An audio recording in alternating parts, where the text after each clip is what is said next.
بسم اللہ الرحمن الرحیم۔ السلام علیکم ورحمۃ اللہ وبرکاتہ۔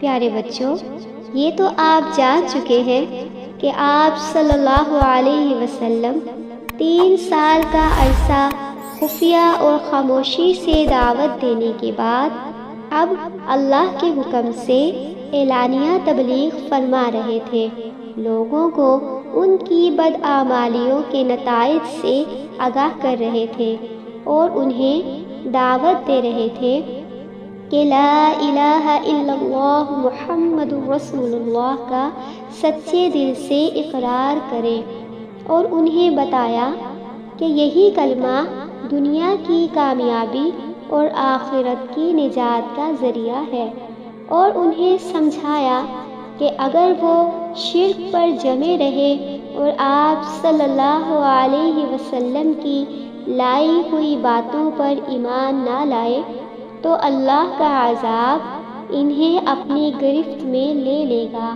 اور آپ رسول ہونے کے باوجود انہیں عذاب سے بچا نہیں سکیں گے۔ یہ ڈراوا آپ صلی اللہ علیہ وسلم نے عام لوگوں کو بھی سنایا اور خاص لوگوں کو بھی۔ چنانچہ آپ صلی اللہ علیہ وسلم نے اپنے خاص اور قریبی رشتہ داروں کو ایک ایک کنبے کے نام کے ساتھ دعوت دی۔ آپ صلی اللہ علیہ وسلم نے فرمایا، اے قریش کے لوگوں، جہنم سے نجات کے بدلے میں اللہ سے اپنی جانوں کا سودا کر لو، کیونکہ میں تمہارے نفع اور نقصان کا مالک نہیں، اور نہ تمہیں اللہ سے بچانے کے سلسلے میں تمہارے کام آ سکتا ہوں۔ اے بنی کعب، اپنے آپ کو جہنم سے بچا لو، کیونکہ میں تمہارے نفع و نقصان کا مالک نہیں۔ اے بنی مرہ بن کعب، اپنے آپ کو جہنم سے بچا لو۔ اے بنی قصی، اپنے آپ کو جہنم سے بچا لو، میں تمہارے نفع و نقصان کا مالک نہیں۔ اے بنی عبد شمس، اپنے آپ کو جہنم سے بچا لو۔ اے بنی عبد مناف، اپنے آپ کو جہنم سے بچا لو، کیونکہ میں تمہارے نفع و نقصان کا مالک نہیں۔ اے بنی ہاشم، اپنے آپ جہنم سے بچا لو۔ اے بنی عبد المطلب، اپنے آپ کو جہنم سے بچا لو، کیونکہ میں تمہارے نفع و نقصان کا مالک نہیں، اور تمہیں اللہ سے بالکل نہیں بچا سکتا۔ میرے مال میں سے جتنا چاہو مانگ لو، مگر میں تمہیں اللہ سے بچانے کے لیے کوئی اختیار نہیں رکھتا۔ اے عباس بن عبد المطلب، میں اللہ سے بچانے کے لیے تمہارے بھی کچھ کام نہیں آ سکتا۔ اے رسول اللہ کی پھوپھی صفیہ بنت عبد المطلب، میں اللہ سے بچانے کے لیے تمہارے بھی کچھ کام نہیں آ سکتا۔ اے رسول اللہ کی بیٹی فاطمہ، جو مال چاہو مانگ لو، مگر اپنے آپ کو جہنم سے بچاؤ، میں تمہیں بھی اللہ سے بچانے کے لیے کچھ کام نہیں آ سکتا۔ ہاں، تم لوگوں سے نسب اور قرابت کا تعلق ہے، جسے اس کی تری کے مطابق ترک کروں گا، یعنی حق رشتہ داری نبھاؤں گا۔ اس ڈراوے کے بعد لوگ ادھر ادھر بکھر گئے، اور ایسا کوئی بیان نہیں ملتا کہ فوری طور پر لوگوں نے کسی قسم کی مخالفت یا تائید کی ہو۔ البتہ بدبخت ابو لہب بدسلوکی سے پیش آیا۔ اس نے کہا، تو سارا دن غارت ہو، تو نے اسی لیے ہم کو اکٹھا کیا تھا۔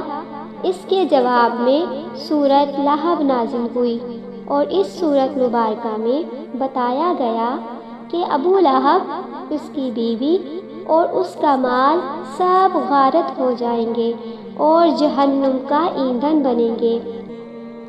پیارے بچوں، عام لوگ تو یہ ڈراوا سن کر شاید حیرت میں پڑ گئے تھے اور فوری طور پر کوئی فیصلہ نہ کر سکے کہ انہیں کیا کرنا چاہیے۔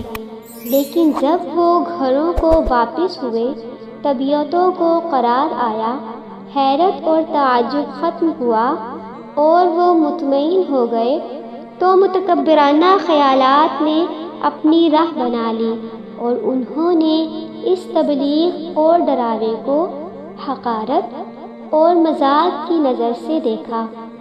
چنانچہ نبی کریم صلی اللہ علیہ وسلم جب ان کے بڑوں کے پاس سے گزرتے تو وہ اس طرح کی باتیں کرتے: یہی ہے جسے اللہ نے رسول بنا دیا ہے۔ ابو کبشہ کا یہ لڑکا آسمان سے مخاطب کیا جاتا ہے۔ بہرحال آپ صلی اللہ علیہ وسلم اپنی تبلیغ میں لگے رہے اور مجمعوں اور محفلوں میں اس کا اظہار شروع کر دیا۔ آپ صلی اللہ علیہ وسلم کتاب اللہ کی آیتیں پڑھتے اور پچھلے رسولوں نے جو پیغام سنایا تھا وہی پیغام سناتے اور فرماتے: اے میری قوم کے لوگوں، اللہ کی عبادت کرو، اس کے سوا تمہارا کوئی معبود نہیں۔ اس کے ساتھ ہی آپ صلی اللہ علیہ وسلم نے لوگوں کی آنکھوں کے سامنے کھلم کھلا اللہ کی عبادت شروع کر دی اور دن دہاڑے سارے لوگوں کے سامنے کعبے کے صحن میں نماز پڑھنے لگے۔ آپ صلی اللہ علیہ وسلم کی تبلیغ آہستہ آہستہ کامیاب ہوتی گئی۔ ایک ایک کر کے بہت سے لوگ مسلمان ہوتے گئے اور جو مسلمان ہوئے ان میں اور ان کے گھر کے دوسرے لوگوں میں دوری اور نفرت بھی پیدا ہوتی گئی۔